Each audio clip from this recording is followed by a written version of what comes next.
У Криму знову гучно. Вибухи чули у Євпаторії та Орловці біля Севастополя. Окупаційна влада запевняє, що всі сили кинуто на відбиття атаки українських безпілотників. Буцімто один з дронів збито над Севастополем. Про всяк випадок гауляйтер міста Міхаїл Розважаєв заспокоїв, що служби вже готові до ліквідації наслідків прильотів. Демілітаризація Криму триватиме до його звільнення. Вибухи на нафтобазі у Севастополі – не кінець. На цьому наголосив представник Головного управління розвідки Андрій Юсов. Він підтвердив знищення 10 резервуарів з пальним і відзначив кепську роботу російських морпіхів і ППО, які мали ретельно прикривати важливий об'єкт.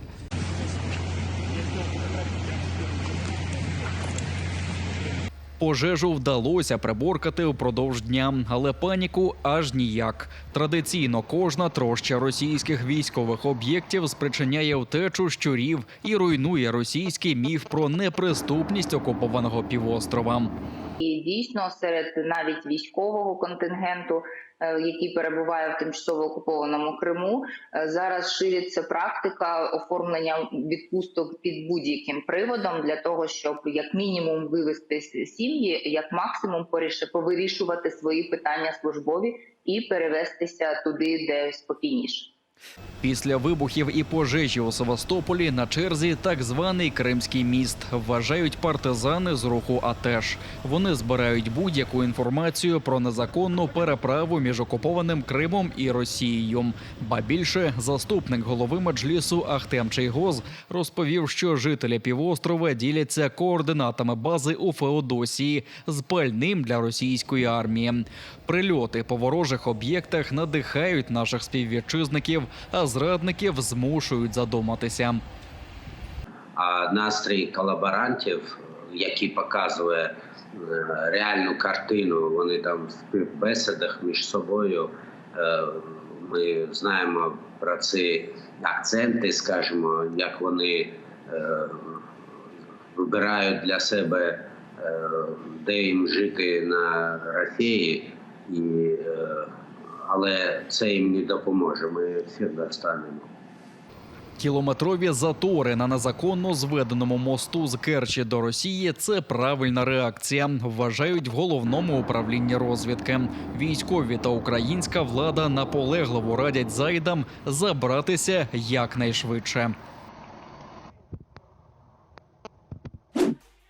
Сили оборони контратакували у Бахмуті. Місцями ворогу довелося залишити позиції, повідомив командувач сухопутних військ Олександр Сирський. Генерал наголосив, що росіяни безперервно кидають у бій усе нові групи найманців і десантників. Шалені втрати не змушують їх отямитись від бажання цілком заволодіти Бахмутом.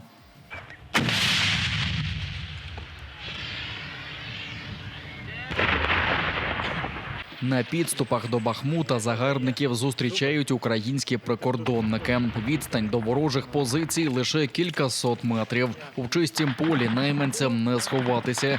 Усе нових штурмовиків косить вогонь кулеметів і гранатометів.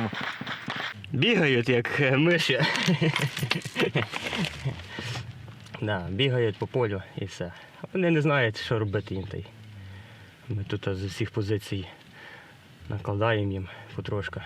Довколишні поля буквально всіяні безславно покинутими окупантами. Українські військові шоковані зневагою росіян до своїх же військових. Кожен наступний ворожий загін просто переступає через тіла двохсотих. Там от чоловік лежав в камешах 3 дні і кричав. Спочатку просив хлопців підійдіть. Потім це росіянам? Так, потім матюкав. А він і лежав від них метрів 100, 150. Він 3 дні кричав. Він потім кричав їх, що поб'є, потім Води просив. Виконував, тобто згадував всю їхню рідню жіночого роду. Всіх. І так потім вже тільки ревів. Так за 3 дні дійшов. Розумієте, їм було до нього підійти 150 метрів від посадки. Викошування ворожої піхоти та маневрена оборона змусили росіян вгамувати апетити порівняно з початком наступу наприкінці зими. Тепер основні зусилля зосереджені на Бахмутському, Авдіївському та Мар'їнському напрямках, відзначає Генштаб. А в епіцентрі найкривавіших боїв, як і раніше, Бахмут та Мар'їнка.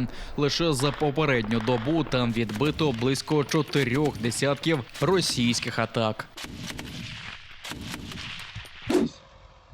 Росіяни вже 2 роки відмовляють у похованні мусульманина. Окупаційний слідчий комітет вкотре відмовив видати тіло Найбі Рахімова, вбитого силовиками під час облави ще у травні 2021 року. Таку відповідь отримав адвокат Едем Семідляєв.